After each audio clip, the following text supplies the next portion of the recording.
And Thank you. we shift over to the next session. CT neuro disorders. It's a similar topic, and we have kept them together so that we understand the CT and the PET scan together. But this is the neuro disorders, and this will be taken by Dr. Rajesh Kumar. And for that, we have a wonderful neurologist in our town, Dr. Praveen Surana. I wish him to take over and introduce Dr. Rajesh Kumar for PET CT in neuro disorders. Dr. Surana, please. Good evening, everybody. So let me introduce Dr. Rajesh Kumar. He is MBBS and MD in Biophysics and DRM in Nuclear Medicine, and he is additional professor and head Department of Nuclear Medicine in AIMS. He has publications in national and international journals, and he is senior research fellow, principal investigator, and co-investigator in this. And he will speak on the topic PET and PET CT in the neuro disorders. Okay. To Dr. Rajesh Kumar. You are audible. Good afternoon, sir. So the topic of my presentation is PET CT in neuro disorders. So it's a huge topic. I'll try to cover the important part of it within 20 minutes. So coming to this is the outline of my presentation, starting with the PET imaging, the basics of PET imaging, followed by the neuroimaging in different conditions like neurodegenerative dementia, movement disorders, epilepsy, and neuro-oncology. Coming to basics of PET imaging and image, PET is basically an imaging modality that uses small quantities of radioisotopes to measure the metabolic or biochemical function of the tissues and the organs. Now, when we inject the radioisotope labeled, the pharmaceutical compound labeled with the isotope, when it goes inside the body, the isotope emits positrons, and these are the positrons E+. You can see here this combines to the, or rather collides with the electron in the tissue, and then that is there's a release of 2 photons of 511 keV, which are detected by the detectors of the PET scanner, and then we get an image. This is a PET scanner which looks like this. This is installed at AIIMS Jodhpur. The basics of PET imaging, basically the tracers involved here. I've listed few tracers, but there are many more tracers. But out of these tracers, the F18 FDG is the commonest one and the widely available all over the globe, while the rest of the tracers are not available at every place, and it is only at specific centers, not even in India. So 95%, more than 95% of PET studies in neurology are carried out by F18 FDG scans. The uptake of FDG, little bit about the basics of it. Basically, the deoxyglucose molecule is labeled with fluorine 18 isotope. Deoxyglucose has one less oxygen than normal glucose, and when it is injected into the body, it is transported by glucose transporter proteins. Further in the tissue, it is phosphorylated. Rather, when it enters the cell, it is phosphorylated by hexokinase. Because of the loss of oxygen atom, the glycolysis step is further prevented, and FDG 6-phosphate is trapped and it is not metabolized further. So FDG acts as a marker of glucose uptake. This is a schematic diagram to show that glucose is phosphorylated by hexokinase to glucose 6-phosphate, and then further it goes into glycolysis pathway. It's a normal phenomena, but in which F18 FDG, it is phosphorylated to 6-phosphate, but due to the loss of oxygen there, it cannot further enter into the step of glycolysis further, and is trapped, and it will be visible in the tissue and the cells. This is a timeline of the growth of PET imaging. Globally, in 1976, the FDG was first synthesized at lab in USA. 79, the first application of FDG PET in humans was to measure glucose metabolism in the brain. So brain imaging first started in 1979. That too was in before that started with animals and then came to human. In India, the first PET scanner was installed in 2001 at the Radiation Medicine Center BRS in Mumbai, followed by installation of cyclotron in 2002 at the same center. Cyclotron is basically the device which produces isotopes for the PET imaging. And F18 FDG is the commonest and the widely available PET tracer in India. At AIIMS Jodhpur, PET scanner has been installed in February 2021. We have a cyclotron under planning, which may be coming up within 2 years.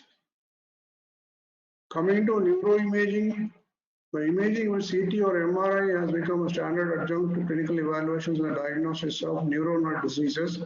However, conventional imaging is limited in many cases because the changes in the brain may be too subtle to detect, especially early in the course of a disease. F18 FDG PET substantially improves the diagnostic accuracy and differential diagnosis and enables earlier and better treatment planning due to its biochemical and the metabolic pathway it shows. F18 FDG can be used to image regional cerebral glucose consumption, which allows diagnostic imaging for a number of neurological indications such as dementia, epilepsy, and movement disorders. The normal FDG brain scan, a normal brain. This is what it shows in the FDG uptake is usually higher in the frontal, parietal, and occipital areas than in the temporal cortex, which will be visible in the next slide. I'll show you. The basal ganglia shows a little bit higher uptake. Focal areas of increased uptake are observed in the frontal eyelids and the posterior cingulate and the visual cortex. We can see the frontal, the temporal, the parietal, and this shows higher uptake. Basal ganglia shows higher uptake, and that is what. And this is a posterior cingulate which shows a higher uptake. Temporal shows a little lesser uptake compared to the rest of the areas. Coming to neurodegenerative disease, the synaptic degeneration precedes neuronal death for a substantial period of time. FDG uptake strongly correlates to cerebral synaptic density and activity. Hypometabolic pattern highlighted by the FDG PET provides information on the extent and localization of neuronal dysfunction and thus on the phenotype of the neuronal injury. So we can see here the tissue changes, which are the cellular changes which happens at, which is an early feature to start, can be detected by the FDG. That is what is the advantage of FDG. Now coming to neurodegenerative dementia, it is basically a progressive and irreversible deterioration of the brain cells and their interconnections. It is characterized into various types: Alzheimer's disease, diffuse Lewy body dementia, frontotemporal dementia, and vascular dementia. Alzheimer's dementia, it constitutes almost 60% of all dementias, where when we do a FDG imaging, we see a hypometabolism in parieto-temporal, which will be symmetrical or maybe asymmetrical also, including posterior cingulate and precorneal cortices. Even the frontal hypometabolism may or may not be present in those cases. However, there is a preserved metabolism in the sensory motor usual cortex and the basal ganglia and the thalami and the both cerebellar cortices. Coming to the next image, you can see here the decreased FDG uptake in the frontal, the parietal, and the precorneus. You can see the sensory motor area is quite well preserved, the uptake is preserved. You see the cerebellum uptake is quite preserved, and the occipital uptake is also quite preserved. Now, Alzheimer's dementia, further, this is for the panel A, which is the upper panel. It is basically late onset Alzheimer's dementia. while the lower one is early onset Alzheimer dementia. The metabolic features are a little different in these two conditions. We can see in the late onset Alzheimer disease, the hypometabolism is less extended, mainly restricted to the medial temporal lobes. You see here, medial temporal lobes, with only mildly reduced uptake in posterior parietal cortex. This is what the mildly reduced uptake is seen here. In the situations of early onset Alzheimer dementia, hypometabolic pattern is more extended, involves several neocortical regions, including bilateral frontal cortex. You can see here the temporal, the bilateral frontal cortex, even the parietal also. This shows more hypometabolism compared to other areas. So the lower one is the image of a 62 years old patient with Alzheimer's, detected with Alzheimer's disease. Upon is a patient with a 79-year-old detected with Alzheimer's disease. So that's coming to frontotemporal dementia. Hypometabolism is seen in both frontal lobes and anterior temporal lobes. It's very clear-cut, can be seen. Diffuse Lewy body dementia, hypometabolism in both frontal and parietal cortices as well as the visual cortices. The preserved metabolism is seen in the posterior cingulate, which is also called a posterior cingulate sign. So these are the features which are very characteristic of these various types of dementia, and on the basis of this only, on PET imaging, we are able to identify these conditions. Coming to vascular defined dementia, MRI is a primary modality for evaluation. FDG PET shows patchy metabolic defects. You can see here patchy metabolic defects in the frontal lobe, the basal ganglia, and the thalamus. This is useful in the cases with a clinical suspicion of an added dementia type like AD, like Alzheimer's disease. Alzheimer's, we know Alzheimer's disease has a pattern, while vascular dementia will not have a pattern. Coming to movement disorders, mainly the Parkinsonian syndromes, there are two types, idiopathic Parkinson disease and the atypical Parkinsonism. Within atypical Parkinsonism, we have multiple system atrophy, progressive supranuclear palsy, and corticobasal degeneration. Now coming to the imaging features, this is what is the basis or the reason for the what is the tissue pathology? The dopamine deficit due to degeneration of the dopaminergic nigrostriatal system is seen in these Parkinson's disease patients with a broad set of non-motor symptoms. Progressive reduction of motor capacities with rigidity, bradykinesia, resting tumor, and postural instability is observed. These typical motor signs are associated with the non-motor signs also, such as cognitive decline, autonomic dysfunctions, sleep-related disorders, and affective disorders. Coming to the imaging of idiopathic Parkinson's disease, a tracer called F18F-DOPA, which is basically a dopamine. Fluorodopa is a substrate for dopamine decarboxylase, and it is metabolized in the cells in the neostriatal pathway, where whatever few cells are available, or rather, if the cells are damaged, there will be no metabolism. And it measures the decarboxylate activity and integrity of the presynaptic terminals. It gives us an estimate of dopamine synthesis and storage. Sensitivity is 95%, specificity is 100% almost. This is how image will look like Parkinson's disease. What we see here is a decrease in F-DOPA uptake in the basal ganglia. That is the putamen, we can see very much compared to the healthy volunteer, where we see a very good uptake and a strong uptake of the tracer.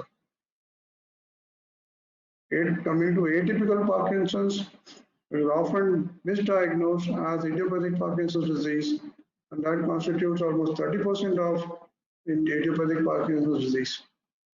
It is difficult to differentiate clinically in early stage. Prognosis differs in these cases compared to the idiopathic one. It undergoes faster progression and with deterioration. Therefore, and also the treatment options differ, which requires early intervention. The early intervention with palliative care is a basis of is a way to manage the patients with atypical Parkinson's. So one has to differentiate these atypical Parkinson's patients from the other type of the usual, the regular sporadic type of Parkinson's disease, so that they can be dealt in a better way and a faster way to improve their quality of life. The different types are progressive nuclear palsy, multiple system atrophy, and corticobasal degeneration. The multiple system atrophy and the progressive supranuclear palsy account for 80% of the atypical Parkinsonians. F18F-DOPA can only differentiate healthy subjects from Parkinsonism patients, but it is inadequate for differentiating between multiple system atrophy, Parkinson's type, and Parkinson's disease, because nigrostriatal dopaminergic neurons degenerate in both these disorders. Imaging disease-specific patterns of regional glucose metabolism with FTG PET allows for a highly accurate distinction between Parkinson's disease and multiple system atrophy.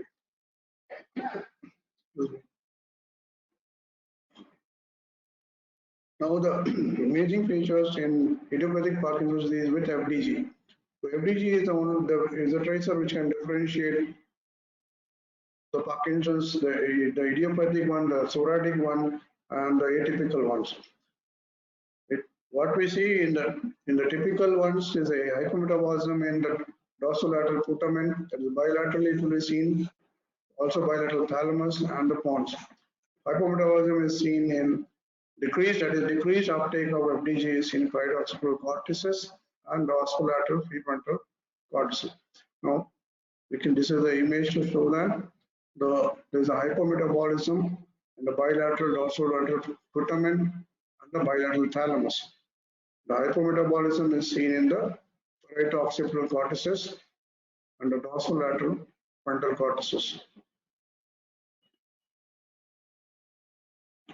Progressive supranuclear palsy, hypometabolism in both anterior cingulate cortices. Here we can see this is anterior cingulate cortex, where we see a decreased uptake of FDG. Also in the midbrain and the both caudate and basal ganglia. So you can see there's a decreased uptake. Usually basal ganglia will appear brighter than the rest of the other areas.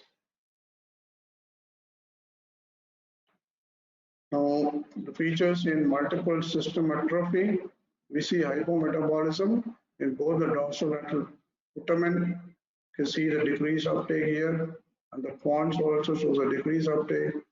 And there could be decreased uptake in the bilateral cerebellar hemispheres.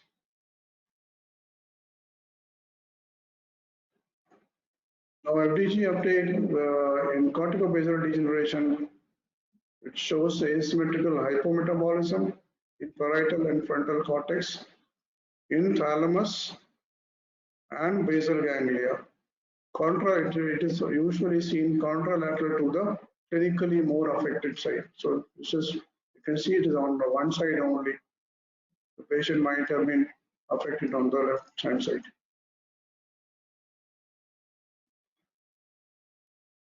Now coming to epilepsy imaging, epilepsy constitutes around 0.7% of the population. 30% of patients of epilepsy continue to have seizures persist despite the anti-epileptic drug treatment. The resection of the epileptic focus is the only curative option. So the good epilepsy surgery gives a very good outcome. The pre-surgical workup of the epilepsy patients involves video EEG recording, MRI, clinical and neuropsychological evaluations, an interictal FDG PET, and or with or inter-integral SPECT. Now, SPECT is a single photon emission computed tomography, which is another imaging modality in nuclear medicine. Invasive EEG recording with intracranial electrodes is to be done in case of discordant results between MRI and the EEG. Coming to PET imaging in epilepsy, FDG again is a tracer which is commonly used. Basically this is a non-invasive technique. The patient is imaged in the integral phase, and what we see is a hypometabolism, the decreased FDG uptake. In cases of non-structural epilepsy where the MRI is not able to show any abnormality or there are multifocal lesions, the FDG imaging is very, very useful and it is indicated. It also provides additional information on the functional status of the rest of the brain with predictive value on the post-surgical outcome. Temporal lobe epilepsy, the MRI will show hippocampal sclerosis. The FDG PET, usually when FDG PET is indicated when MRI is normal or inconclusive or discordant MRI and discordance between the MRI and the EEG. This constitutes around 53% of the patient. The sensitivity of FDG PET is 85 to 90%. This is a case of mesotemporal lobe epilepsy. What we see here is the MRI shows left hippocampal sclerosis. The mild sclerosis is seen here, and the PET shows a decreased uptake in the mesotemporal lobe. The fused image, you can see it much better. Another case, it shows that the MRI shows a right hippocampal atrophy. You can see it is the size of the hippocampus is slightly lower, slightly less, and the other side, but there is no sclerosis seen here. The PET shows a reduced uptake of DG in the right mesotemporal region. This is the fused image. Coming to that is extratemporal, what we discussed was temporal lobe epilepsy. Even extratemporal lobe epilepsy also PET has a role, but there's a sensitivity is inferior to that for temporal lobe epilepsy. Overall sensitivity here is around, it ranges from a wide range of 45% to 90%. Frontal lobe epilepsy sensitivity is of 36% in patient with normal MRI, but the sensitivity is of 73% in patients with abnormal MRI. The case of frontal lobe epilepsy where the MRI shows left frontal superior focal cortical dysplasia. This is the focus where we see the cortical dysplasia, and the FDG PET shows decreased uptake of FDG. Basically, FDG shows a decreased uptake in the same lesion. This is the FDG image and the fused image. This is the other transaction, the coronal image. Coming to PET management, PET in the management of brain tumors. The MRI is the standard modality. PET provides physiological information, that is a tumor metabolism, proliferation rate, aggressiveness, and invasiveness. It also provides information on the functional interaction of the tumor with the remaining brain. The tracers, the PET tracers used in the brain tumor imaging. There is a list of tracers, out of which some are fluorine-18 labeled, some are carbon-11 labeled. But F18 FDG stands out there because this is the only tracer which is widely available and used. The rest of the tracers are used in very, very specific centers where mostly for the research purpose and for some clinical trials. The application of PET in the brain tumor imaging, basically primary brain tumors and also metastatic brain tumors can be imaged. In the primary brain tumors, indication for imaging is grading and the prognosis of tumors. It also helps in the evaluation of recurrence versus radiation necrosis. Also, PET-guided biopsy or treatment is made easier in the FDG imaging, PET imaging, and also it is used for to monitor the therapy in these patients. Metastatic brain tumors, basically Time is running out. Please sum up. This is what is about the brain tumors, and then grading also is possible depending upon the degree of uptake.